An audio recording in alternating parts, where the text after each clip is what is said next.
Assalamualaikum warahmatullahi wabarakatuh. Kami dari kelompok 1 akan menjelaskan tentang merumuskan strategi tingkat dasar dan tingkat perusahaan.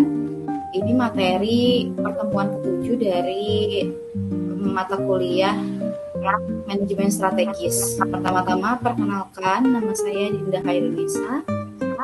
Dan saya Mutia Maula. Dan saya Neranda Zalkia Balkit. Saya Natasha Jeda Putri. Oke, kita langsung aja ke presentasinya.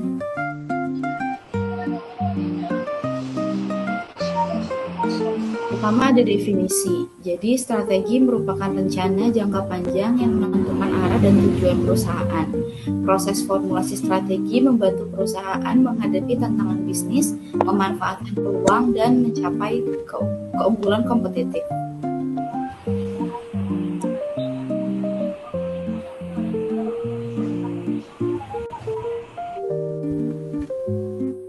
Kemudian ada hakikat formulasi strategi. Formulasi strategi adalah langkah awal dalam mencapai pencapaian bisnis yang melibatkan pertama, analisis internal dan eksternal untuk memahami kekuatan dan kelemahan peluang dan juga ancaman. Kemudian penentuan visi, misi, dan tujuan sebagai panduan utama. Dan yang terakhir ada pemilihan strategi terbaik untuk mencapai keunggulan di pasar.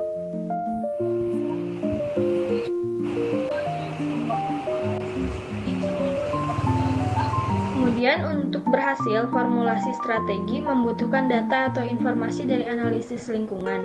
Menurut Fred R. David dan Forrest R. David tahun 2016, isu-isu yang terdapat dalam formulasi strategi meliputi juga pertanyaan tentang yang pertama ada usaha apa yang akan dijalankan, bagaimana cara mengalokasikan sumber daya, apakah perlu memperluas atau melakukan diverifikasi, perlukah ekspansi ke pasar internasional, atau apakah merger atau joint venture diperlukan. Kemudian ada bagaimana menghadapi resiko pengambil alihan.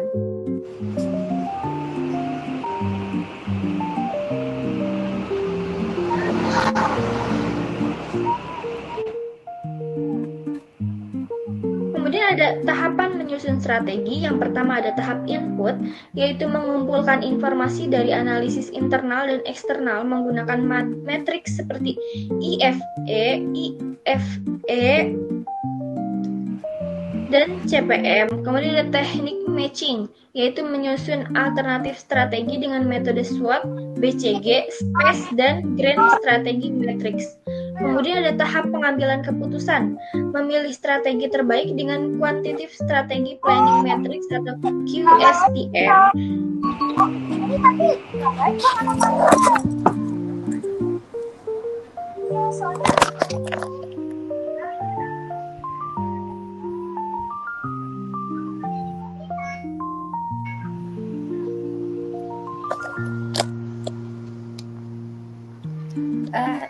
Selanjutnya yaitu tingkat formulasi strategi yang umum terjadi dalam konteks organisasi. Tingkat corporate level ini adalah tingkat tertinggi dalam hierarki formulasi strategi. Pada tingkat ini, manajemen senior dan dewan direksi merumuskan strategi yang berdampak pada seluruh perusahaan. Tingkat business level. Pada tingkat ini, strategi difokuskan pada lini bisnis atau unit operasional tertentu di dalam perusahaan. Tingkat fungsional level. Di tingkat ini, strategi berkaitan dengan setiap fungsi spesifik dalam perusahaan seperti pemasaran, produksi, sumber daya manusia, dan keuangan. Tingkat operasional level ini adalah tingkat terendah dalam hierarki formulasi strategi.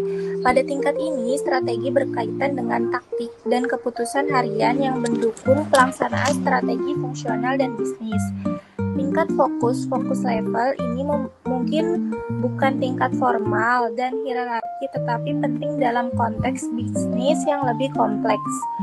Tingkat formulasi strategi ini tidak selalu terpisah satu sama lain. Sebaliknya, mereka sering berinteraksi dan saling mendukung.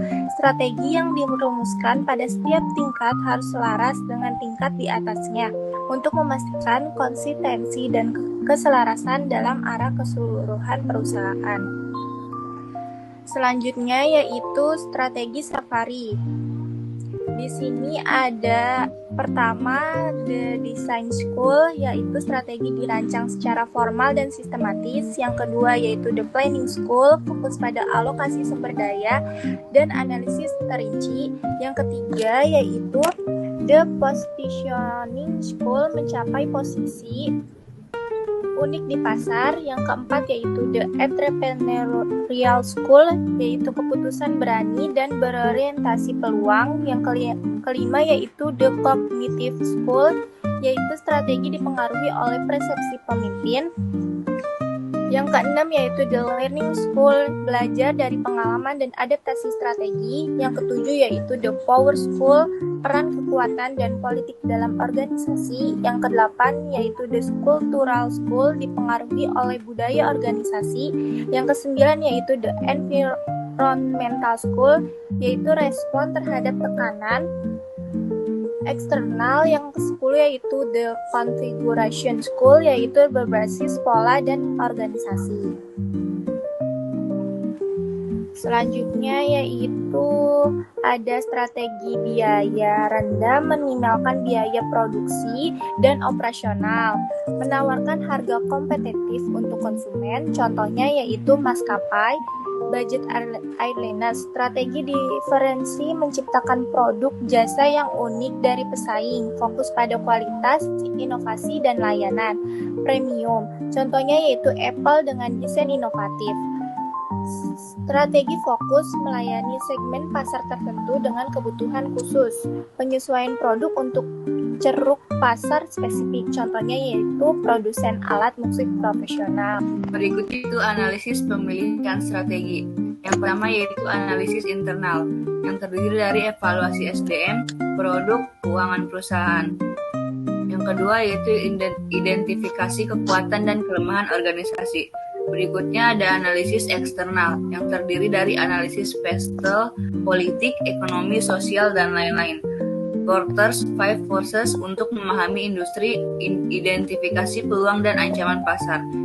Yang ketiga yaitu evaluasi strategi, yang terdiri dari kesesuaian dengan kapabilitas perusahaan, pertimbangan risiko dan keuntungan potensial.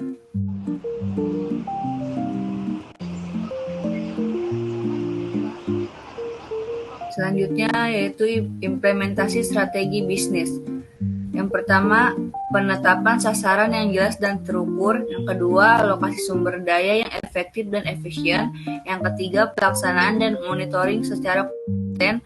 Yang keempat, keunggulan kompetitif berkelanjutan melalui inovasi produk atau layanan, efisiensi organisasi, penguatan branding dan reputasi.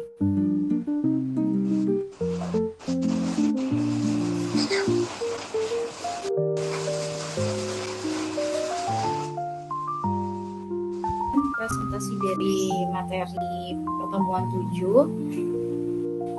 Kurang lebihnya kami mohon maaf. Semoga materi yang kami sampaikan bisa diterima dengan baik. Terima kasih. Wassalamualaikum warahmatullahi wabarakatuh.